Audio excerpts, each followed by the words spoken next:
Jerry the King Lawler once said the ECW stands for extremely crappy wrestling, and I tell you what, if he's talking about 2007, I might begin to believe him. Welcome back, guys, to Fog Wrestling. It's another ECW show that didn't really live up to standards. Now, I'm not sure what we're going to rate this, but it's been a while since we gave ECW above a 5, and I'd be pretty shocked if this one got that. Yeah, it was not a good show. You look at it, I mean, I think, see, the best thing about a show is two guys doing awful commentary. That's when you know you've got a problem. But the commentary was so awful that it was kind of funny, but we'll get there when we get there. I'm the Jesus of Kung Fu, Missourian. I'm Jesus if you knew Kung Fu. Dead on, John, or Jim, or whatever you call yourself these days. Johnny Mundo, Friday Night Delight, Tuesday Night Delight, I mean, Johnny Elite, Johnny Impact. Jobbers. I mean, see when your name's so multi-changeable with whatever show and company you go to, it's not a good look, isn't it not? No. I mean, Hogan, Hulk Impact. It's not got the same ring to it. Hulk Underground. No, I'm not really buying that. The Under Impact. Stone Cold Steve Extreme. Triple A. Triple H. Triple Impact? Triple Impact. No, wee bad name. Anyway, we Elite. Right, we get the point. That's enough. That's plenty. We kick off ECW. We are in Wichita, Kansas City tonight, November 13th, 2007. Your announcers, as always, are Joey Styles and Taz, but I'm beginning to wonder how much longer do we actually have Joey Styles for? Is he part of the 2008 brand split draft? I think he is. Oh, I don't think he's there much longer after that. No, I don't think he is after that. And he's at the 2008 Rumble. And I'm surprised Taz stayed much longer, to be honest, because I think he went to SmackDown. He nearly died after that draft. Anyway, we kick off with MVP Mr. Kennedy versus the Hardy Boys, Matt Hardy and Jeff Hardy. And I don't know, but for me, by this stage, the Hardy Boys teaming up. I'm going to say something controversial. The Hardy Boys teaming up for me at this stage just didn't really do anything. I don't think the Hardys have been great as a tag team since the year 2001. And I mean, not from 07, I mean for now. I don't give a fuck what they did in TNA Broken Stuff. That was on Matt for me. Jeff was on Gear. I think the Hardys haven't been great since 2001. Is that controversial? Not really, because, I mean, if you look at it, since 2001, their only periods really as a tag team was when they were teaming up in 2006, and then they had the odd tag team appearance in 2007 and 8 where they would maybe end up on the same show, but they never regularly teamed up, so I don't think so. I mean, then they both ended up in TNA, and I remember they were part of Fortune / the Immortal group, and Matt Hardy had dreadlocks and it was weird. Woo! Him and Jeff were on the same stable, same alliance, same faction.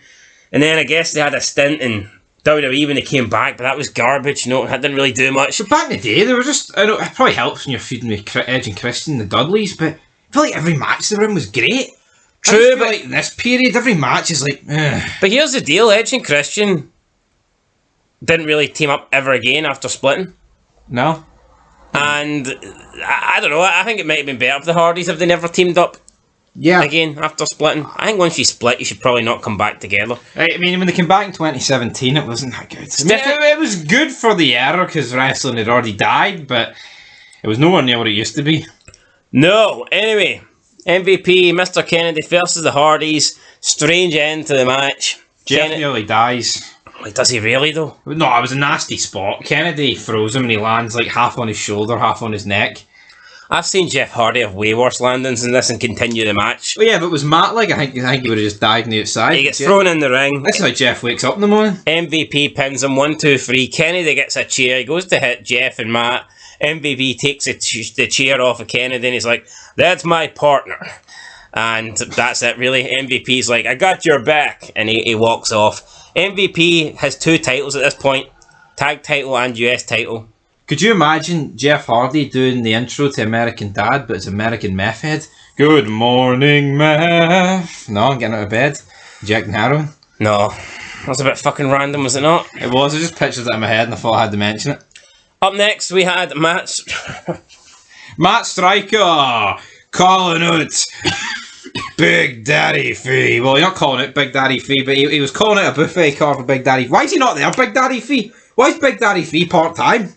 I don't like this. Matt Hardy says... There's no vehicle to transport because he's that fucking big. Matt Hardy says Big Daddy Fee had a pretty bad cold. Fuck off. How the fuck could a cold stop a man like Big Daddy V? Yeah. No, once... Even if that's the case, Don't why say the it. fuck say it? And if it's not the case, why say it? I think it's almost like he's being punished, like he's done something, they're like, Alice should bury him. There's no way anyone can think this is fucking good. No, but it makes no sense for me. Like, why? Either if he's got a cold, then why bury him like that? And if he's not got a cold, why bury him like that? I don't know what good comes out of. Now you could argue he's just making an excuse for Big Daddy V not being there, but I just Not don't the know sort why. of guy you make that excuse for. Striker says Daddy V will dominate at Survivor Series as long as he doesn't have a cold. And then Kane hits the ring. Matt Striker says he was proxied to be here tonight. You can't attack me. Matt Striker also talked about flu vaccines. Yeah, maybe Big Daddy That's V. why Kane came out. It's like, I what's am that? Mayor Glenn Jacobs. No. I do not want this mandated vaccine. I do not approve of this vaccine. Matt Striker says, I'm a proxy. Proxies are legal in America. Well, not here they ain't. Kane, big choke slam on Matt Striker, and Striker gets the crap beat out of him, so not a good night for Matt Striker, your teacher. No, and Matt Striker's been down in my estimation, not because of a vaccine thing, but I just think he's been pretty poor since the whole feud back in the day with the Sandman. See, that was a good feud, but it just never got. And you don't feel like. I feel like ECW, none of the feuds really end because they don't have pay-per-views, and when they have the joint pay-per-views, it's like they only get one match on it, and that's always the ECW Championship match. I think he died when he joined the New Breed. Nah, that done nothing for Matt Striker. Didn't really do anything for anybody, No. did it? Fuck, it killed them though. I mean, it killed Kevin Thorne's credibility. Why the fuck would a vampire be hanging around with other Marcus guys? Corvon went nowhere. Released at the door. And Matt Striker forgot his fucking pens. And Elijah Burke's just died. not really done anything since. I mean, Elijah You want a close-up, baby? Elijah Burke, pre-New Breed, just didn't lose to people like Balls Mahoney and Tommy Dreamer. No. Yet post-New Breed he does, so... New Breed, more like inbred, man. I don't know what... No, what? See on paper, like, it has potential, even though you talk about vampires, whatever, but, like, they had a few good matches against the originals. They won, and came out like fucking chumps. I don't know what it is. I just feel like maybe having, like, a 4-person faction on a roster that's only got about 10 people is a pretty fucking dumb idea. They didn't work. I could see Elijah Burke and Corvon working together, and not because they're both black. No. But they've got nothing in common with each other. Like, at first you had Elijah Burke with that Sylvester Terkay dude, and then he got shown the door for whatever reason. And it's like, what do the four have in common? You got Elijah Burke, a guy that likes to talk. Marcus Corvon, a guy that doesn't like to talk and likes to get shit done in the ring. You got Matt Striker, a white dude that's vanilla. Whole gimmick as a teacher. And then you got Kevin Thorne, this vampire. It was one of those factions that had, I don't know. Yeah, but you not see a problem, right? The roster's got about 10 people on it, and at that point, you had 4 against 4 feud. It lasted for like, 6 weeks, 4 months? Or no, like 4 weeks, 6 weeks. 10 people, 8 people are already in a feud, and none of them have the title. I just feel like if there was like titles involved, it would have had a bit more weight, but it didn't. No titles involved because Bobby Lashley and the Big Show were feuding with him. Well, probably Big Show at this point. Not the Big Show, mate. I mean, probably Bobby Lashley McMahon, so... And Trump. Obviously none of these guys could get a look at a title at this point. Nope. Anyway, let's move on. Divas tag team match. Michelle McCool and Kelly teaming up to take on Melina and Layla. Eye candy, but let's be honest, Kelly and Layla at this point in their careers fucking sucked. I think it's a bad day at the office, like when Melina can work fucking circles around you. And that's exactly what happens to Layla and Kelly. They just... I mean, I think Layla gets much better. Does Kelly get much better? I mean, a wee bit better, but... Well, she did go on to be women's champ, didn't she? True, but... As did Layla. It was fucking bad. I'm not gonna... Yeah, it wasn't great, but, I mean, whatever. The face team win. Face team win. They had, like, patriotic gear on, so... God bless America. God bless USA. Then, in the main event... non-ECW World Title match, it's CM Punk versus Noble. Joey Styles kept putting over the fact that if Jamie Noble wins, despite being a SmackDown guy, he could be next in line for an ECW title shot. We had John Morrison and The Miz on commentary. It's going to be a title threat match at Survivor Series. And The Miz and John Morrison basically just talked the entire time with really cheap fucking crap insults, but a lot of them were funny. A lot of them were so bad they were funny. Why don't you wear your hat, Miz? You got beat by a hat. I mean, what the fuck?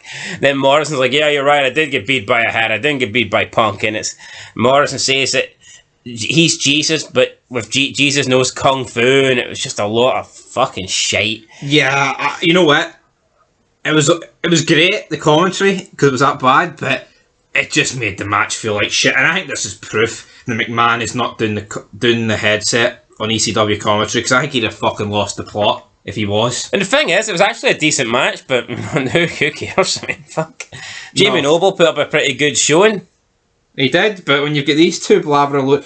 No, but they were... Even Taz is asking for Joey Styles. Hey, Joey, you want to say something here? No, but those two were like telling him like to shut up on numerous occasions and joking ways about 10 times. And they just kept going. CM Punk, after getting his arm work constantly, he wins with a GTS. No surprise, Punk hits the GTS on Jamie Noble. And that's it. End of the show. 1, 2, 3. Punk wins. He'll defend the Survivor Series. Blah, blah, blah, blah, blah. I mean, how long has this ECW World title been revolving around Punk and Morrison? Yeah. Pretty much since the day Morrison fucking won it.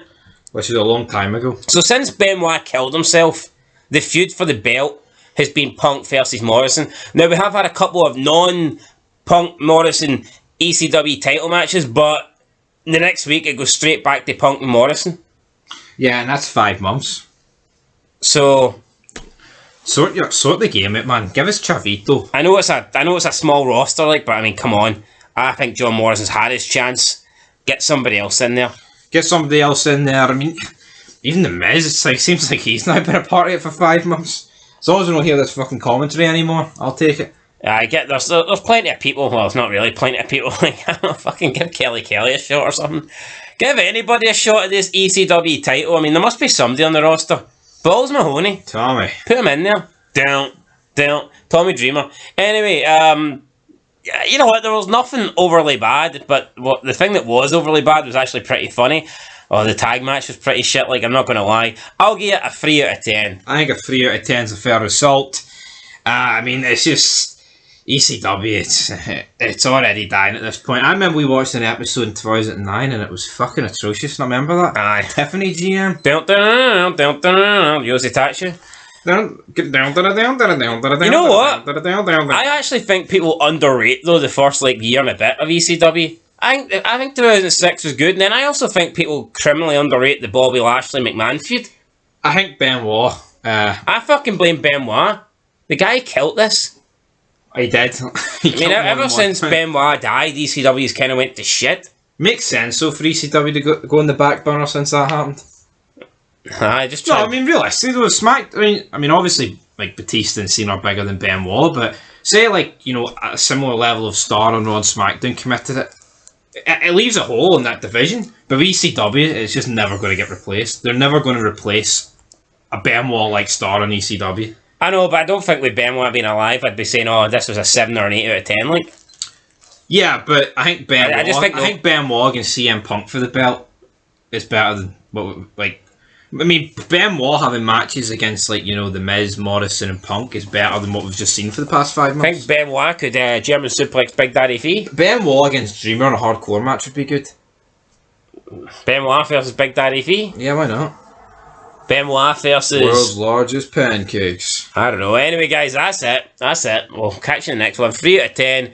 Till then, come on, ECW, you need to get better, because I think you're running out of chances, let's be honest. I don't think 2009 and whatever we get in 2010, most of 2008 is probably not going to be good, so yeah, give us something new. You're running out of time to perform. ECW, 3 out of 10. Till next time, peace.